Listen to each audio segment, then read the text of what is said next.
recent mugshot that the prison took of Grant before his escape. On the right is the surveillance photo showing when Hardin walked out of the prison while being disguised as a corrections officer, and that was Sunday afternoon around 3 o'clock. Now, the manhunt for Hardin now entering or in its fourth day. We are about to get an update on the search for him coming up in just a few moments.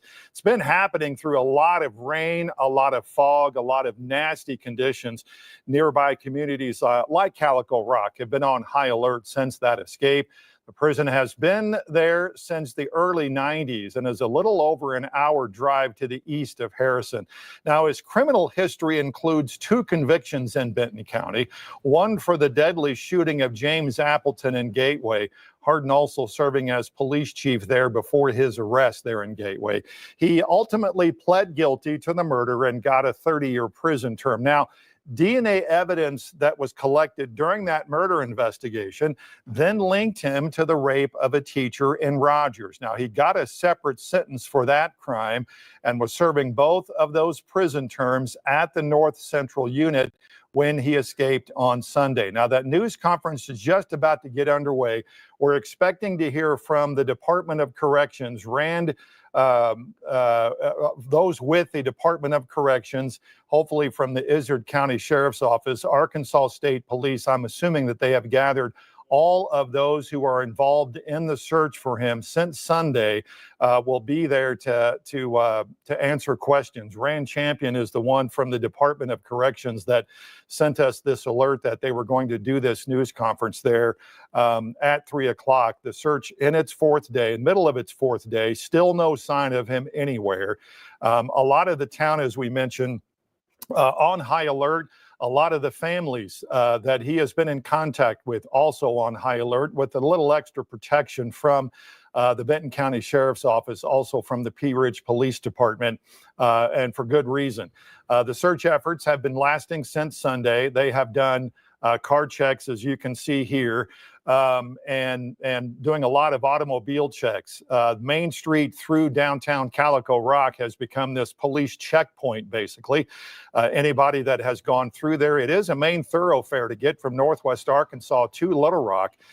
So a lot of cars have been through there, and so they've done a lot of checks of those vehicles. There you see that sort of right there at that intersection, and that has forced some of the businesses to not be open, or at least business has slowed down quite a bit. We'll have much more about that as well coming up today on your 5 News at 4, 5, and 6. We're still waiting to hear from the Department of Corrections, presumably Arkansas State Police, and all the other different agencies that have been involved in this search. It has actually garnered some national attention. All the major networks have been in Calico Rock since yesterday, and I would assume they would be there at this news conference as well. Once we get information, the release that we got that announced this news conference didn't really say a lot that they had new information. I think they're just going to give us an update as to where the search has been taking place, where it is right now. We've been told about 4 minutes from now, we'll get to that news conference, where the search is underway right now. And then at what point, if any, do they expand this search? And we're talking away from this area. Is it going to expand up into Missouri? Not that it already hasn't been. We have not been made aware of how far reaching this search is, at least on the ground, a ground search. We have not been told how far reaching that ground search is. Will it extend up into Missouri? Will it go farther south into Arkansas? Will it go into other states? Have they got any kind of information from other police departments around this area and even outside of this area?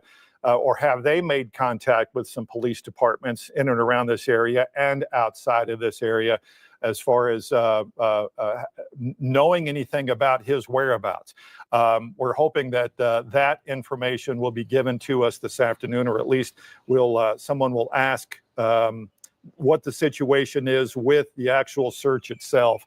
And obviously it'll continue in this area, since he has a lot of ties in this area, especially ties in Northwest Arkansas, having served with law enforcement in various capacities, not only in Fayetteville, but in other parts of Northwest Arkansas, still has ties in this area. So you wonder if he's still around here. At least that's the police, if that's what police are still thinking, or investigators are still thinking, or will they actually extend this search and move it to other locations in this entire region. Now, that's not to say that there isn't already a national search for Hardin. Not that he's probably not in about every system that there is, that police departments and law enforcement agencies have access to, just in case he is nowhere near this area. It's the ground search now that we are hopefully going to get an update, and we're starting to see some folks now coming up too. That's Rand Champion that you're looking at there with the Arkansas Department of Corrections. He will obviously lead this news conference and introduce everybody who was there. So let's go listen now to Rand Champion. Did somebody else show up? We're taking your feed. Oh, okay. Yeah. I just wanted to roll on it just in case, you know. I see. Feel free to shoot cuts. And can you walk in the frame? Yeah. Okay, we're still waiting to get the news conference I appreciate started. all y'all's patience. So. Yeah, he's And if you've reached out and I have not responded, I apologize. Like, I'm trying to make sure we're hitting everybody, but it's been. I think I did something. It's not like it's I'm an effort honestly, in a town nice, this size to the try first to time I've get been in fresh air and to in a while. corral every law enforcement agency that There you has go. been involved in this. Okay, All here we right, go. First things first, just appreciate everybody coming and covering this for us. Really understand you guys have a job to do, and a lot of what is going to hinge on us is help from y'all and getting this word out there. So appreciate all that. Again, we can provide a brief outline of where we are. And again, I can't really get into any specifics, but kind of where we are stand. Unfortunately, there's no new developments. We've passed the 72-hour mark from when Grant Hardin did escape. Since that time has started, there has been an ongoing collective effort with multiple agencies, state, federal, local, utilizing any and all resources that we can to track it down. Any and all leads that we are getting have been followed up on. Unfortunately, none of those have come to fruition yet, but we're hoping all it takes is that one lead that is credible that is going to lead to this. So again, the search is ongoing, and with that, I'm happy to take any questions you guys may have. We heard that some of the local departments are being told to stand back. Is the search effort being scaled back? It's not being scaled back at all. I think the issue that we're running into is having too many people in one place at one time. I know that a search area has expanded, and so at this point, they may just be told to stay back until we have somewhere else, so there's not that much of a concentrated force in one spot. Is it because you don't have any areas you're prioritizing? I mean, there's a lot of different things we're following. One of the challenges that we have for this area is it is very, as you can see, it's very hilly, it's very rocky. There's a lot of places where it's very narrow to get in and it's very narrow to get out. And we've had a couple instances, I know, during this search where it's been hard we have too many people in one place and units are on top of each other trying to get in and out. It's kind of hampering it. So I think it's just trying to be very coordinated and making sure that we're spreading our resources where they need to be. Can you talk about what some of those resources are that you're utilizing? Are you using drones, canines, helicopters? Yeah, all of the above. We have, one of the nice things with the Department of Corrections, we have a very robust canine search team, and those are being utilized as much as we can. Drones are being utilized, aircraft. One of the hindrances we have had the last few days, you guys know, we've had a lot of rain. It's been very wet, and rain hinders those type of searches. With our track dogs, the rain can affect, them being able to pick up that track. With the low clouds, it's hard to get the drones up as high as we need to. Helicopters are grounded with all that. So we're hoping that the weather kind of turns a little bit and we can utilize more of those. We were able to get video of helicopters hovering in the area of the prison and some officers using binoculars to look in the area. Is some of the search concentrated still around the prison? Yeah, I mean, kind of the attitude that we take until we have credible evidence that he is not in the area, we assume that he's probably still in the area. And so that's where it is. The north central Arkansas area is where the main source of the search is at this point. And a lot of that too is just double backing and double checking to make sure we're not missing anything in the immediate area where we know for sure he was. Just double checking that area to make sure there's not something we're missing. Can we go back to Sunday and you can talk about, we all know that he was wearing some sort of makeshift outfit that looked like he was perhaps an employee of the detention facility. And then we also saw in the affidavit that somebody opened the door for him, presumably assuming he was an employee. Can you just walk us through what we know so far about how he was able to exit the facility? Yeah, that is our assumption, is that, I mean, everything that he was wearing standard issue inside this facility. It is not there's no inmate uniform that looks like that. There's no officer uniform that looks like that. It very much and that's part of the challenge, is determining what exactly he was wearing, and following up on those. You know, our understanding is that being he was former law enforcement, he tailored that to look like a law enforcement officer. You know, we do have, with this being part of, you know, facility, we do have law enforcement that comes in and out on a fairly regular basis. And that is our assumption, that he did that to try and mimic a law enforcement officer. As far as the events leading up to that, that's still being looked over and considered and analyzed at this time. And so, but yeah, we believe that was the intent, was to mimic a law enforcement uniform. And can you speak to the employee that opened the door? All I can say at this point is there are a number of investigations and questions being asked just to ascertain exactly what happened. And that's really all I can tell at this point. What's supposed to be the protocol in the case that Priya is talking about?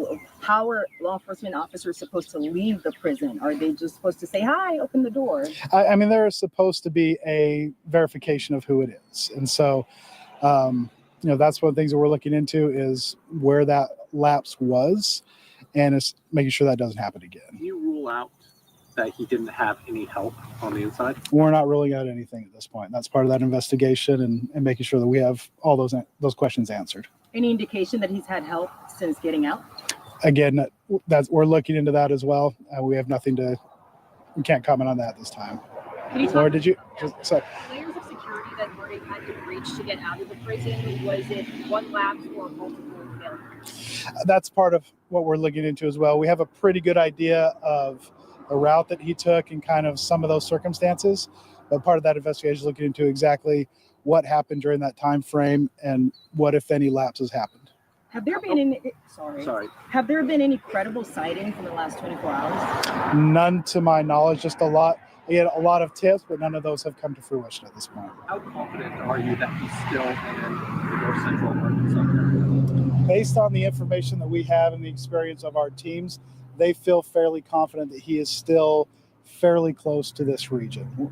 We're not going to rule anything out at this point, obviously, because all it takes is one vehicle to hop in and you can be anywhere. But as of this time, they feel very confident he is still in the area. Do you feel like you have a good perimeter set up, that if he were to try to escape this area, that he could be caught? Sure. We're always, adjusting that and seeing if we need to. It has expanded over the last 72 hours, but with all the resources and the different agencies that we have, they feel confident that the perimeter we have right now is wide enough to make sure that we can try and track him down. Can you expand on what you just said about the search area expanding? What does that actually mean? Just obviously, as time goes on and somebody's on foot, they can cover a lot more ground. And so just making sure, looking at possible, roads, possible, following streams, following whatever maneuvers people would take, just trying to guess and ascertain, how far somebody could travel in a certain amount of time, and just making sure that we're covering that amount of distance and that he's not slipping by. Are you looking at nearby states? Sorry. No. I can't speak to how many, but I know we have been in contact with neighboring states, as we normally do in these situations. Obviously, the proximity to Missouri and his knowledge, and he grew up close to the Missouri border, so obviously that is a priority as well. Can you talk about the timeline? How quickly were you guys able to detect that he had left the facility? That's still something we're looking into as well. From our best estimate, it was less than 30 minutes before we knew that he was gone. And are you in contact with his family members? Is there any evidence that he could potentially be trying to communicate with them or go back there? They have been notified, and law enforcement in that area knows that is a high priority. And from what we understand, they are being closely monitored. What can you tell us about his time as an inmate? Was he well behaved? I mean, it's hard to define what is, we've been asked what is a model inmate, and it's hard to define that. All I can say, if you look at his record, he had no major disciplinary actions. He had people on the inside that he had a job, and there were no serious issues that would cause a concern outside of, him just being an inmate.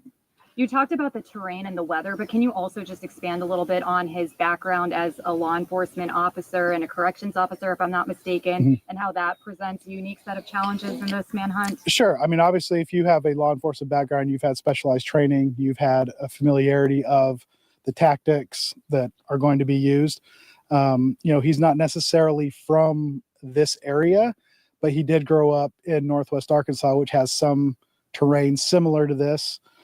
There's a lot of caves around here. There's a lot of hills. And so understanding that he may have that sort of familiarity provides a challenge. What kind of threat does he pose to people in this area and law enforcement searching for him? I mean, it's hard to tell. It's obviously the reason he was in prison is he has a violent background. And so at this point, we don't want to take any chances. Anyone who escapes, we have to assume to be dangerous, to be assumed, don't approach them. And so at this point, that is how we're approaching this. And can you describe kind of the area you're looking? Are there cabins? What kind of caves? What does the area look like? There's anyone who knows this area, there's everything. There's caves, there's barns, there's abandoned cars, there's abandoned sheds, there's residences. There are a number of, and again, it's not a flat open area. There's a lot to cover, and there's a lot to look into, and making sure that is being covered and doing due diligence is a big priority. Any changes to the alerts sent out to the schools and the community at large here? Not at this time that I'm aware of. And are you worried that, given the length of his sentence and the severity of the crimes that he's been convicted of, that potentially he would be brazen enough to commit another crime? I mean, that's always a concern. The thing that you hear a lot is somebody who has the sentence that he has, kind of the common mantra is he has nothing to lose at this point. So, I mean, in answer to that question as well, we have to assume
area knows that that is a high priority, and from what we understand, they are being closely monitored.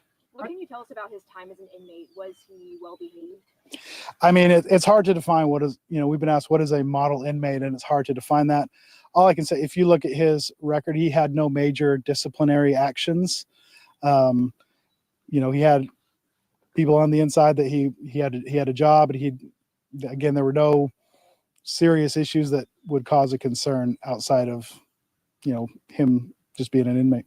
You talked about the terrain and the weather, but can you also just expand a little bit on his background as a law enforcement officer and a corrections officer, if I'm not mistaken, and how that presents a unique set of challenges in this manhunt? Sure. I mean, obviously, if you have a law enforcement background, you've had specialized training, you've had a familiarity of the tactics that are going to be used. He's not necessarily from this area, but he did grow up in Northwest Arkansas, which has some terrain similar to this.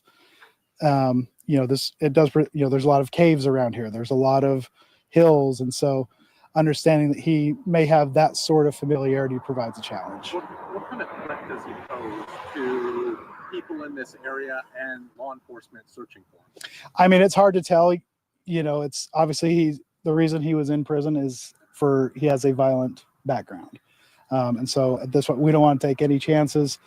Anyone who escapes, we have to assume to be dangerous, to be assumed, don't approach them. And so at this point, that is how we're approaching this. And can you describe kind of the area you're looking? Are there cabins? What kind of caves? What does the area look like for searchers? I mean, there's anyone who knows this area, there's everything. There's caves, there's barns, there's abandoned cars, there's abandoned sheds, there's residences.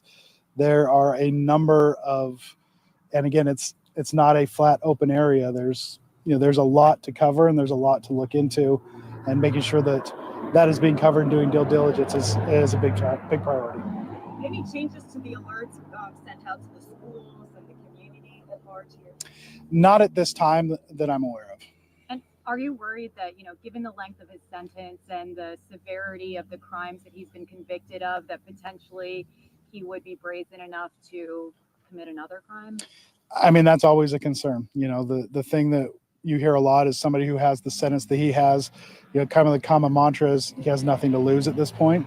So, I mean, in answer to that question as well, we have to assume this to be a very dangerous individual. How confident are you that relatives and loved ones are not helping him at this point? Again, that's something we're looking into and investigating. All we can say, we have been in contact with his immediate family, and those are being monitored. Are you considering any type of reward for information? Those are also in discussions as well. Can you give us an estimate of how many personnel are on the ground? Like, we know in the New Orleans manhunt, there was about 200 people that are still searching for those guys. Obviously, there's some inmates that ran away. Sure. I don't know what kind of resources you guys have, but just an approximation. Yeah, I mean, I can't give an estimate to how many people. All I can tell, and one of the things that we do want to do is thank all of the agencies that have been assisting with this, giving up their time, giving up their resources. I mean, we're talking federal agencies, state agencies, local agencies, Department of Corrections, Arkansas State Police, the FBI, U.S. Marshals, Game and Fish, Izard County, Stone County, all of the local. There have been a lot of people that have been coming in and out and giving of their time to help with this search. Ballpark, like over hundreds would be a good, yeah. So What's the cost been like for the search? that I couldn't answer. So. You said there's been no credible sightings, but has there been any evidence found that he's still in the area? I mean, any footprint? No. Trace? There have been a lot of tips and leads that we've looked into, but nothing super credible at this point. There was a surveillance photo released that the timestamp had 2:58, and you guys released that he escaped at 3:40. Can you explain the disparity in that? Yeah, I mean, just the initial reports we received was around 3:40. Again, it's, in the course of, making those reports, times can vary, but so the original estimate that we gave was 3:40, but once we were able to sit down and look at the surveillance video, it was confirmed it was approximately 2:55 as to when he escaped. The investigation that's happening around how he escaped and whether anybody helped him, Is that an internal investigation that's happening in terms of the sheriff's office, or is this a DOC investigation as well? There's a lot of different agencies that are helping with that investigation. Who's the lead on the search? As of right now, it's the Department of Corrections. Is he assumed to be wearing the same outfit he escaped in? Until we have not found that outfit, and so until we find evidence that he is, I mean, we're assuming that. We don't know if he had what he had underneath it. We've been able to, acquire since then. All we know, the last time we saw him, that's what he was wearing. We have not found that uniform yet. How many checkpoints are there? I can't speak to that now. I know at one point we had close to 10 around this area. I'm not sure exactly what it is at the moment. It's one thing for him to get to the Sally Port and have someone open the gate. How did he get from his cell, walk through the area, get to the doors? I mean, any information you can give about that movement? That's still part of that ongoing investigation. We're trying to figure out how what led up to that. How long are you guys Until we feel it's no longer necessary. So, I mean, have you searched his cell to see if the lock was broken? Or I mean, we have searched through all of his personal items as well, trying to get any idea, any clues, any information that can help us lead to where he was going. Is it normal for a convicted murderer in Arkansas to be in a medium security facility and not a maximum one? All that goes to when somebody enters the department system, they're given, their classification and their initial assessment. And based on what he was assessed is the reason he was sent here. There are parts of North Central that do have a maximum area, but the prison itself is labeled as a medium security. How are we sure that the uniform he was wearing was homemade if you guys don't have it in your possession? Just again, because there's nothing inside the facility that looks like that. It had to have been either homemade or brought in somehow, or again, once we know exactly what it is that he was wearing, that will help us ascertain that as well. Do you all have surveillance video tracking his movements before he went out through the Sally Port? We have surveillance videos all around the unit, and that's part of the internal investigation that we're looking You guys into right know now. what his movements were like prior to going through the Sally Port? We have a fairly good idea, yes. What was the last video you have of him? The last video we have is the surveillance video of him leaving the facility. Has Any anyone chance been any of that is going to be released to us? I mean, probably once the investigation's done. Has anyone been suspended as part of this investigation at the jail? Or- Not that I'm aware of. Have there been any security concerns prior to this jailbreak? I mean, again, not to compare it to New Yeah. Orleans, but the sheriff down there had a lot of issues with defective blocks and not enough staffing. Brands care about two things in media. One they love, the other they hate. Had there been any prior concerns or issues? None that I know of. As of our last report, North Central only had 3 security vacancies. And this typically tends to be one of our most populated facilities as far as officers. When was your last escape here at this facility? This facility, I'm not 100% sure. The last one I know in the department was the Samuel Hartman back in, I believe, 2021. Without giving away the secrets, can you talk more about how you've had to switch up the way you search for him because he knows the tricks of the trade? Yeah, I mean, I don't know a lot of the details about how we've been doing that. All I know is we have some very experienced people that there's constant briefings throughout the day talking about, what's working, what's not working, where should we check. All I can speak, there have been a lot of different varieties and a lot of different resources used to try and help with this search. And you're getting tips from all over the state. Does that include what crimes are committed in Northwest Arkansas? All over the state, yes, sir. And as this search stretches into multiple days, are you still working around the clock, or are they? No, breaking up we're the night? we're still working around the clock. We're working on shifts that are coming in, and I mean it'll be around the clock until further notice. Any final comments on just what appears to be a failure? I mean, yeah. I mean, it's something that we hope never happens again, and that's part of what we want to make sure is that we're reviewing what did happen and making those adjustments never happen again. Again, our biggest thing is we just want to thank all of the local law enforcement that is helping with this search, understanding that they're putting their resources, their people at risk to help bring this. And we're hoping this comes to a quick and peaceful conclusion. Has DOC failed the public and the victims in this case? I can't answer that at this point. Are you in touch with the family members of the victims? Are you providing extra security for them during this time? I can't speak to that. I know they've been notified, and I know the law enforcement in that area has been notified. And so I haven't been out there, so I don't really know exactly what they're doing, but they have been notified. We spoke to some of the public here, and they're not scared. Can you talk about the hardness of the people here and maybe give a word of caution? I mean, credit to them. Those of you that are from Arkansas know how Arkansans are. I think the people around here they've been great. They've been sharing a lot of tips. They have really kind of helped, been on the lookout, and also a credit to them. A lot of them have been going to these checkpoints, giving our officers food, giving them water, just really been a good. And again, that is just what we would ask again is this area, especially wherever, please be cognizant, please be aware. Be alert of your surroundings. If something seems out of place, if something seems, a little off, please let us know and let's check that out. So. And the federal agencies, you said they're cooperating with state and local. Does that include the FBI? Yes, sir. So, all right. We appreciate it, Alex. And I wish there was more updates I No, could give you. you've given us a lot as well. Thank you. So nice meeting you.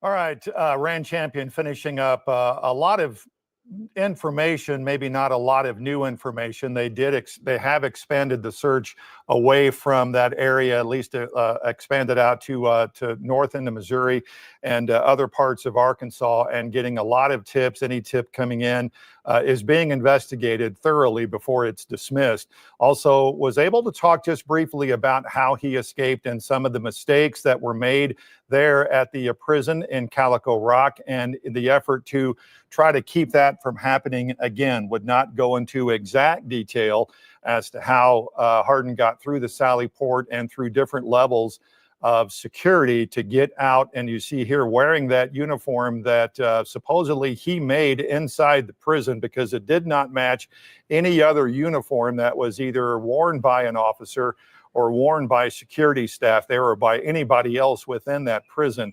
And then the question begs is how was he able to get that? Champion would not address that as well, other than to say that an internal investigation is underway as to how this was able to happen, and that it will to try to keep it from happening again. Lauren Spencer is in Calico Rock, as she has been throughout the entire week. We'll hear from her live on your 5 News at 4, 5, and 6. In fact, at 4 o'clock coming up in about 30 minutes over on Channel 5. We thank you for joining us. We'll have much more on this news conference itself and other aspects of this search coming up in 30 minutes on your 5 News First at 4.